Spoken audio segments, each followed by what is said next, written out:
kelanjutannya. Maksudnya apa dalam pembangunan, apa dalam perbaikan, apa dengan Pembangunan. pembangunannya. Kalau keinginan kita ya dalam perbaikan itu ya kita rapikan, ya kan. Sehingga sekarang kan udah kelihatan pembangunan. Terus kedua ya kita kelanjutannya ini kan belum beres semua nih, ya dirapikan. Kalau menurut Bapak apa sih manfaat pembangunan BKT ini, Pak? Yang manfaatnya kita menjaga banjir, ya kan. Tuh, sekarang karena adanya BKT ini kan udah mengurangi banjir, Iya. istilahnya kan. Nah, itu manfaatnya bagus juga. Karena adanya BKT kan tertolong yang lain. Kan pembangunan BKT ini sendiri kan pemerintah sudah mengeluarkan dana 4,9 triliun. Menurut Bapak sesuai nggak sih anggaran tersebut dengan pembangunan BKT ini? Ini menurut saya untuk saat ini sih belum sesuai karena banyak yang belum diganti. Nah itu kan masih banyak itu yang belum diganti kan. Itu kan jalan pinggir sana itu kan belum rapi. Hitungannya belum 100%. Ini penyebabnya terhalang oleh apa ya, Pak? Ya kurang tahu kalau penyebabnya ya. Penyebabnya kita kurang tahu juga. Ya udah, terima kasih ya Bapak. Waktunya sebentar. Ntar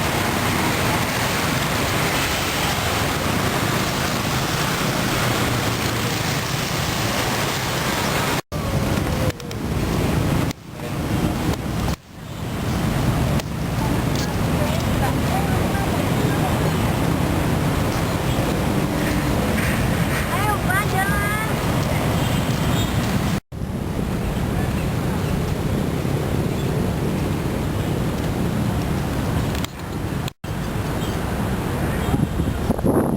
Masa ada baterai kedip-kedip merah?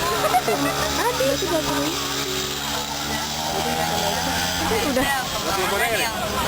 Udah panjang itu masih ada, masih eksis dan memang itu nggak bersifat sementara ya, tapi itu berkelanjutan kan. Itu aja sih yang saya tahu. Manfaat dalam manfaat dalam ayo ngerti nggak? Kalau nggak ngerti manfaat kayak kuis lebar-lebaran. Manfaatnya banyak. Yang pertama itu bisa efek nggak sih? Kalau video gitu bisa efek nggak sih? Hidungnya dimasukin dikit boleh nggak? mencoba bis tingkat. Terus juga kan di dalam Sintur Jakarta ini ada guide yang akan pembahasan tempat ataupun juga rumah udah jalan. Jadi untuk kaya informasi buat masyarakat yang lain. kira-kira berapa anggaran untuk bis ini terakhir? Waduh, kalau anggarannya kita juga belum tahu deh. Kita nggak tahu berapa anggarannya. Maksudnya harga per unit busnya gitu-gitu. Mungkin kalau dari pendapat saya ya, tapi bisa nanti searching di Google aja. Kalau satu busnya itu kurang lebih harga 3M. Itu mau ngambil banyak Satu busnya. pesanan. Ya, itu aja. Apalagi manfaat dalam bisnis apa? Manfaatnya yang jelas pasti membuat orang Jakarta ataupun luar Jakarta itu bisa berkeliling Jakarta itu secara gratis ya, dan terlebih kita mempunyai guide-guide yang sangat berdedikasi untuk berada di sana yang memberikan informasi mengenai sejarah-sejarah berdasarkan view yang kita lewati gitu, dan itu udah pasti manfaat banget, terlebih ini gratis. Sebenarnya kalau kita ngomong mah nggak ini, nanti kalian aja cobain gimana manfaat. Nah, Coba tangan lo. Oh iya, coba. oke. Ya. Sukses ya. Kamu salam-salam buat keluarga di rumah. Salam buat anak bundar semuanya. Ya, angkatan 2010 terus. Terutama yang belum skripsi dan belum lulus ya, jadi supaya Sarannya, Bu Rofia, please luluskan saya bagian BLK Gundar, please jangan mempersulit saya. Tepuk tangan. buat Fakultas Sastra, Bu Endang, salam dari Ya, Fakultas BK, Bu Sulis, Fakultas BK. please luluskan saya. Oke, amin. Oke, sukses. Bye dong Kak, bye. Bye.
dari pembangunan halte busway kayak gitu?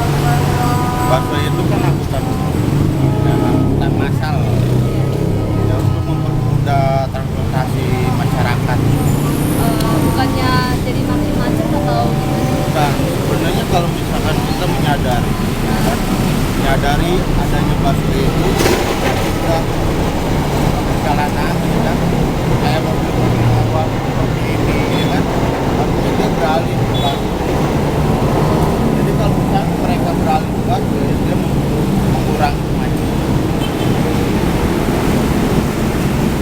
Menurut Bapak dengan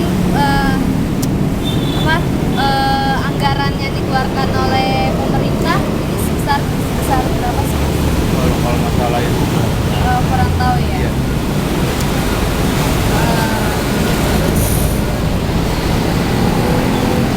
Ini deh.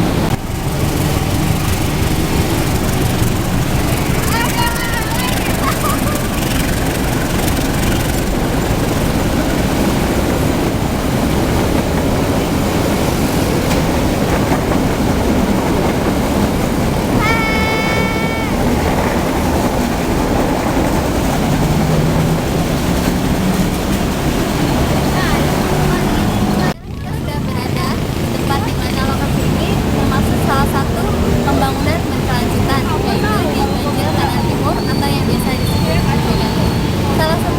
Sekarang kita sudah bersama seorang mahasiswa dan kita akan berbincang-bincang tentang pembangunan berkelanjutan. Selamat sore Saudara Eva, apa kabar? Baik. Apa sih yang dimaksud dengan proses pembangunan berkelanjutan itu?